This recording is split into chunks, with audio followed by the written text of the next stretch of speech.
أينما كنا أينما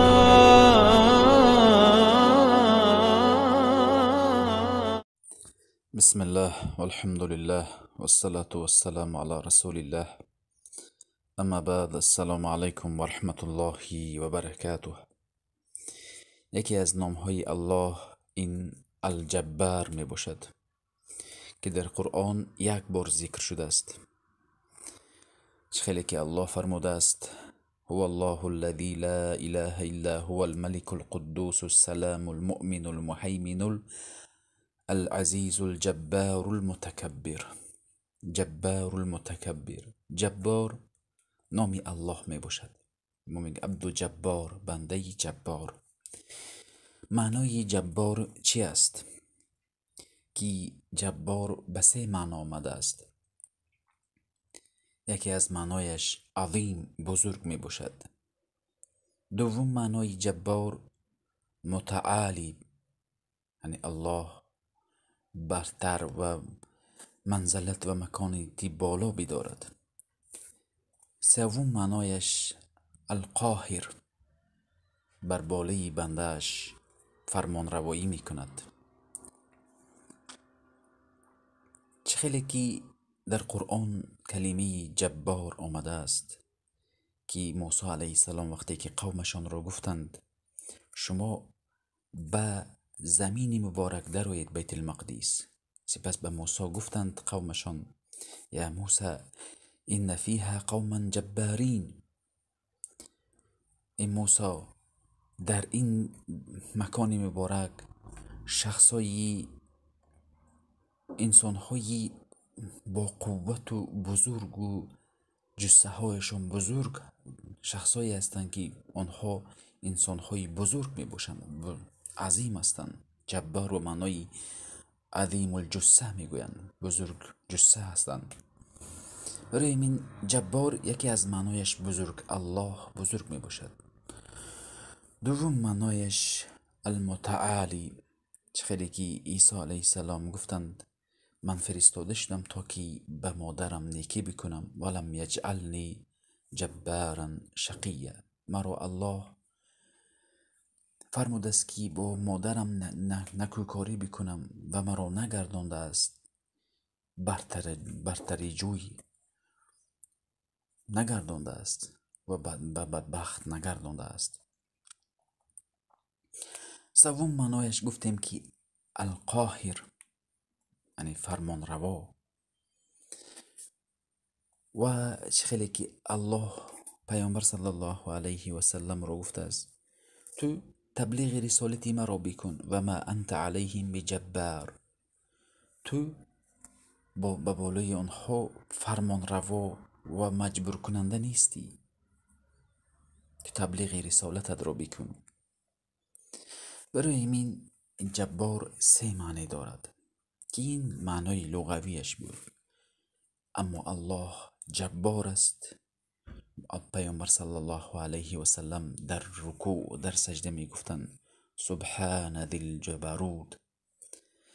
پاک است آن اللهی بزرگ و بلند مرتبه ام که منتهى عظمه، که مثل الله کسی بزرگ نیست. پیامبر صلی الله علیه و سلم در رکوع می گفتند سبحان ذی الجبروت.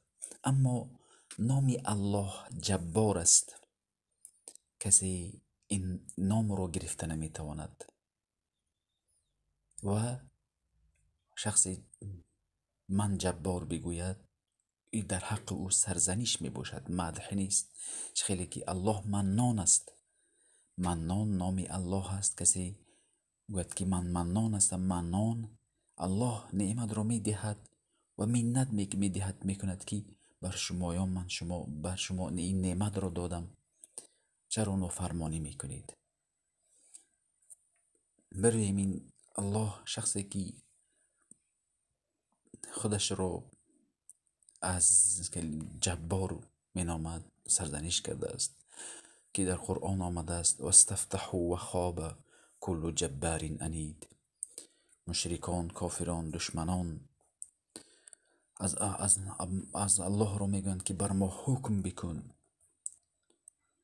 و خواب آنها زیان کردن. هر یک شخصی ظالم و خودش رو بزرگ می شمارد و برتری می جوید، آنها را الله می گوید آنها زیان کردند. و اینچنین معنای جبار این است که الله شخصای صالحین پیامبرها را وقتی که خاطرشان می شکند، آنها را با آنها یعنی نیکی میکنه، نعمت میدهد. خیلی که پیامبر میگفتند در بین سجده وقتی که می نشستند میگفتند که اللهم اغفر لی وارحمنی و عافینی و اجبرنی. آن مصیبتی که بر من رسید جبران خاطر شکسته من را بکن. پیامبر صلی الله علیه و سلم در تبلیغ دین بسیار مصیبت ها دیدند. الله مقام محمود رو به پیامبر نصیب گردانید که خاطرشان شکسته بود. الله دین پیامبر را گسترش داد، وسیع گردانید. وقتی که پیامبر مصیبت دیدند فرزندهایشان از این دنیا رفت، الله خاطر شکستهشان را از بین برد و نام پیامبر را بالا برداشت. و رفعنا لک ذکرک.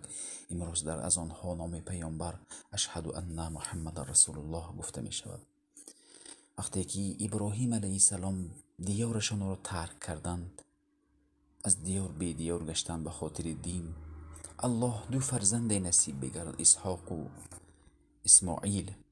و اینچنین وقتی که زکریا سالمند گشتند، بی فرزند بودند، الله خاطرشان را جبران کرد. خوب خاطر شکستهشان را با هدیه یحیی علیه السلام را داد که خاطرشان شکسته بود. بی فرزندم گفتند ربی لا تذرنی فردا و انت خیر الوارثین. گفتند که مرا تنها نگذار. برای من الله این جبار عظیم بزرگ می باشد و متعالی منزلت و بالا مرتبه می باشد. و اینچنین الله بر بالای بنده هایش فرمان روا می باشد. این بود شرح نام الله الجبار. السلام علیکم و رحمت الله و برکاته.